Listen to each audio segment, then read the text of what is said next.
इस वक्त की बड़ी खबर आ रही है सिलक्यारा सुरंग हादसे का आज 9वां दिन है। एसजेवीएनएल टनल के ऊपर से बनाएंगे एस्केप टनल। गुजरात और उड़ीसा से मंगाई गई हैं मशीनें। 40 मीटर ड्रिलिंग फिलहाल बाकी। एनएचआईडीसीएल सिलक्यारा से ओर से बन रहा है 6 इंच की पाइपलाइन से पहुंचाई जाएगी भोजन सामग्री। मलबे में ड्रिलिंग कर रहे ऑगर मशीन फिलहाल बंद, दोबारा ड्रिलिंग का है इंतजार। तो बड़ी खबर आपको बता रहे हैं इस वक्त की, सिलक्यारा सुरंग हादसे से जुड़ी बड़ी अपडेट है। 9वां दिन हो चुका है। एसजेवीएनएल टनल के ऊपर से अब बनाया जाएगा एस्केप टनल। गुजरात और उड़ीसा से मंगाई गई है मशीन। 40 मीटर ड्रिलिंग फिलहाल बाकी है। एनएचआईडीसीएल सिलक्यारा से और से बन रहा है 6 इंच की पाइपलाइन से पहुंचाई जाएगी भोजन सामग्री। मलबे में ड्रिलिंग कर रही ऑगर मशीन फिलहाल बंद है, दोबारा ड्रिलिंग का इंतजार है।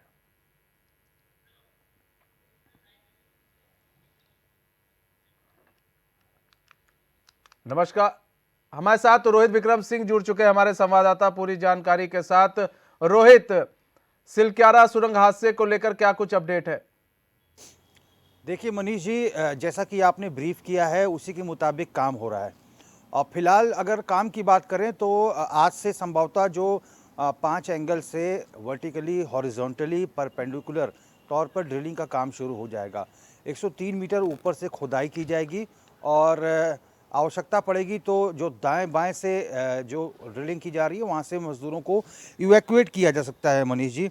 और इसके साथ ही जो लोहे की पाइप थी, पहले जो 4 इंच चौड़ी पाइप थी जिससे कि खाद्य पदार्थ पहुंचाने का काम किया जा रहा था, जिससे कि ड्राई फ्रूट्स, चने इत्यादि सामान ही पहुंच पा रहे थे, पीने का पानी, दवाइयां पहुंच रही थी।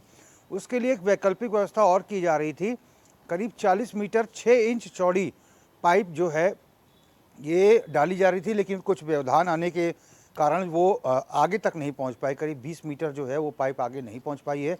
उद्देश्य यही था मनीष जी कि चूँकि 9वां दिन है और ऐसे में मात्र ड्राई फ्रूट और चने के बल पर जीवित रहना असंभव है। इसके लिए प्रोटीन और तमाम अन्य आहार की भी आवश्यकता पड़ेगी और इसीलिए दाल, चावल, रोटी, सब्जी जो प्रॉपर एक खाना होता है वो पैकेट्स में भर के भेजने की योजना थी। और इसी के दृष्टिगत जो है ये पाइपलाइन जो है 6 इंच चौड़ी वाली ये बिछाई जानी थी, लेकिन संभवतः हो सकता है कि आज ये पूरा हो जाए क्योंकि मशक्क़त जारी है। और जहाँ तक हम बात करें मोबाइल टावर्स लगाने की जो काम था रिलायंस का और बीएसएनएल का, वो फिलहाल गतिमान है। और इसके साथ ही सीएम पुष्कर सिंह धामी ने बीते रोज़ जब केंद्रीय सड़क परिवहन एवं राष्ट्रीय राजमार्ग मंत्री नितिन गडकरी जब पहुँचे हुए थे तो प्रेस मीट के दौरान उन्होंने साफ बात कही थी कि अब जो है जितनी भी ऐसी परियोजनाएं जो सुरंग बनाने का काम कर रही हैं सबकी जांच होगी, सबकी मॉनिटरिंग की जाएगी। ये एक अच्छी खबर है कि भविष्य में अगर टनल गतिमान हो जाता है, गाड़ियों की आवाजाही हो जाती है तो ईश्वर ना करे कि इस प्रकार की कोई घटना तब हो जाए जब टनल गतिमान हो। इसीलिए पूरी प्रॉपर अब इसकी मॉनिटरिंग होगी, इसकी जांच होगी।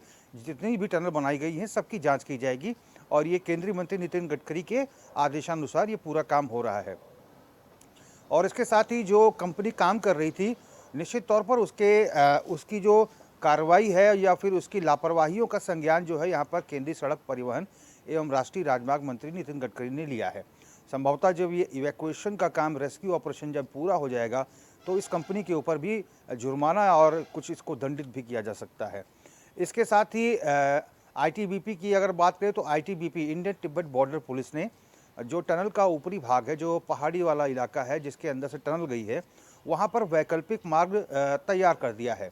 मशीनें जो हैं उड़ीसा और गुजरात से जल्द पहुँचने वाली हैं, जो वर्टिकली और परपेंडिकुलर जो है ड्रिलिंग करेंगी उस टनल के भीतर, जिसके लिए मार्ग जो है वो तैयार हो चुका है 320 मीटर का, जिसकी कार्रवाई बीते रोज युद्ध स्तर पर चल रही थी।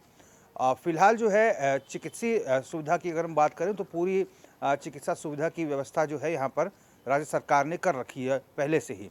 और इसके साथ ही एक बड़ी ब्रेकिंग इनपुट आ रही है मनीष जी कि बहुत सारे ऐसे श्रमिक हैं जो फंसे हुए हैं, जिनके परिवार जिनके माता पिता या फिर जिनके भाई जो यहाँ नहीं रहते, जो अपने अपने क्षेत्रों में रहते हैं, अमूमन यहाँ पर जो श्रमिक हैं वो अपनी बीवी बच्चों के साथ रहते हैं, जो जिनके माता पिता उनसे मिलना चाहते हैं, जो उड़ीसा, बंगाल, उत्तर प्रदेश, झारखंड और बिहार जैसे राज्यों से आकर अपने बच्चों से मिलना चाह रहे हैं, जो श्रमिक फंसे हुए हैं, उनका पूरा खर्चा अब राज्य सरकार उठाएगी। यहाँ तक कि उनके मोबाइल का रिचार्ज तक राज्य सरकार कराएगी। उनके ठहरने, रुकने, खाने पीने की समुचित व्यवस्था जो है राज्य सरकार कराएगी। ये सीएम पुष्कर सिंह धामी ने बड़ा ऐलान कर दिया है, उनका मोबाइल तक रिचार्ज कराया जाएगा। तो ये बड़ा निर्णय जो है राज्य सरकार ने लिया है, चूँकि अब बहुत सारे ऐसे श्रमिक हैं जिनके माता पिता परेशान हो रहे हैं, बुजुर्ग माता पिता, अब वो अपने बच्चों से मिलना चाहते हैं, इसीलिए वो अपने अपने क्षेत्रों से, अपने अपने राज्यों से चल चुके हैं और यहाँ पहुँचना भी शुरू हो चुके हैं। तो ये बड़े निर्णय हैं जो राज्य सरकार के स्तर पर और भारत सरकार के स्तर पर लिए गए हैं। फिलहाल पीएमओ के जो अधिकारी, आधा दर्जन से अधिक अधिकारी यहाँ पर तैनात हैं, वो फिलहाल इंतज़ार कर रहे हैं, क्योंकि पूरी रैकी की जा चुकी है। वर्टिकल किस तरह से खुदाई की जाएगी और हॉरिजॉन्टल और परपेंडिकुलर तौर पर किस तरह से खुदाई की जाएगी, 60 डिग्री 40 डिग्री के एंगल पर दोनों दाएं और बाएं ओर से, इसका पूरा अध्ययन किया जा चुका है। भास्कर खुलबे, मंगेश घिंडियाल जैसे उच्च अधिकारी पीएमओ से पहुंचे हुए हैं। आधा दर्जन करीब कुनबा जो पीएनबी से पहुंचा हुआ है, पीएमओ से। और इसके साथ ही ठीक है, रोहित बने रहिए हमारे साथ। उत्तरकाशी से हमारे संवाददाता दीपक नोटियाल जुड़ चुके हैं, जो कि लगातार ग्राउंड जीरो पर मौजूद है और वहां से हमें अपडेट भी दे रहे हैं। दीपक, क्या कुछ अपडेट है? जी मनीष, आपको बता दूं कि आज रात को जो है सुरंग के जो ऊपर ये हिस्सा है वहाँ पे जो है बीआरओ द्वारा रोड पहुंचा दी गई है और अभी थोड़ी देर में जो है मशीनें यहाँ पे आनी शुरू हो जाएगी, जिसके बाद जो है ऊपर जो है बोरिंग मशीनें पहुंचाई जाएगी और वहाँ से जो है सुरंग के पांचों एक कोने से तो काम चल रहा है, ऊपर चारों कोनों से जो है बोरिंग की जाएगी। और अभी अभी एक अपडेट आपको बता दूं कि जो मजदूरों के लिए खाने के लिए पाइप पड़ा था वो लगभग जो है 60 मीटर अंदर डाल दिया गया है, जिसके सौजन्य से जो मजदूरों को जो है रोटी चावल वगैरह भेजे जाएंगे। वो जो है 60 मीटर तक पहुंच गया है, लगभग जो है 20 से या 30 मीटर और उसको पहुंचना है, वो शायद दोपहर तक पहुंच जाए। उसके बाद जो मजदूरों को जो है खाना मिलना, जो कि क्योंकि अभी तक तो उनको जो है नमकीन बिस्किट वगैरह ही दिए जा रहे थे, उसके बाद उसको जो हमारी दैनिक जो खाना होता है वो मिलना शुरू हो जाएगा। जी, तो दोपहर के बाद से खाना मिलना शुरू हो जाएगा। अभी मतलब जो पाइप पहुंचाई जा रही थी कि पाइप के जरिए, थोड़ा बड़ा पाइप हो, उसके जरिए उनको खाना मुहैया कराया जा सके, तो वो पाइप पहुंच गया है? जी, लगभग अभी 60% तो पहुंच गया, 40% का काम बाकी है। लगभग दोपहर तक का, क्योंकि अब इसके जो रेस्क्यू ऑपरेशन है उसमें जो है बीआरओ जो है महत्वपूर्ण भूमिका निभा रहा है और बीआरओ इंजीनियर वगैरह काम में लगे हुए, और कल तक जो है 40% पहुंच चुका था। अभी अपडेट है कि 20% और पहुंचा देंगे रात को, और दोपहर 12 1 बजे तक जो है वो पूरी जो मजदूरों तक जो है पहुंच जाएगा वो। और ये पाइप जो है उनका बहुत बड़ी लाइफ लाइन का काम करेगा। और इस अपडेट। अच्छा दीपक, क्या मजदूरों को निकालने के लिए क्या जो ड्रिलिंग का काम चल रहा था वो रोक दिया गया है कि अभी हो रहा है वो? जी मनीष, जो अंदर मशीनें लगी है वो मशीनें सक्सेस नहीं है, क्योंकि अभी एक सुनने में आ रहा है कि वहाँ पे कोई अंदर जो पुरानी मशीन बची हुई है वो आगे आ रही, जो ड्रिलिंग मशीन है बार बार जो है उसका कटर उस मशीन पे लग के टूट जा रहा है, जिसके कारण से अन्य उस पे काम अन्य जगहों से जो है बोरिंग करने में काम किया जा रहा है। और जो इधर उधर से जो मतलब अन्य 4 कोने वहाँ से जो है ड्रिलिंग का काम थोड़ी देर बाद से शुरू हो जाएगा। ये और जो मशीनें बाहर से मंगाई जा रही है वो कब तक आ जाएंगी? लगभग अभी लगभग दोपहर तक वो मशीनें यहाँ पे आ जाएगी, क्योंकि ये मशीनें यहाँ अलग अलग राज्यों से मंगाई जा रही है। कुछ मशीनें तो ऋषिकेश वगैरह तक पहुँच गई है, लेकिन दोपहर तक ये मशीन यहाँ पे पहुँचने की उम्मीद है। जी, ठीक है दीपक, बहुत बहुत धन्यवाद हमारे साथ जुड़ने के लिए और तमाम जानकारी साझा करने के लिए। हमारे साथ हमारे ब्यूरो चीफ जुड़े हुए हैं रोहित। अब देखिए, बड़ी अपडेट दिया उन्होंने कि खाना पहुंचाने वाली जो पाइप है वो बताई जा रही है कि 60 से 70% तक पहुंच चुकी है और दोपहर तक पूरी पाइप पहुंचा दी जाएगी और खाना भी वहां पर दोपहर के बाद से देने लगेंगे। अच्छा, जिस चीज़ की आशंका और चिंता थी हम लोगों को, हम लोग बार बार बात कर रहे थे, वो आखिर सामने आ गई कि जो मलबे में फंसे मशीनें हैं वो जो है अब रुकावट बन रही हैं। कई मशीनों का जो है कटर इसीलिए टूट भी गया है क्योंकि वो मशीन आ जा रही है बार बार। तो ऐसे में अब क्या होगा?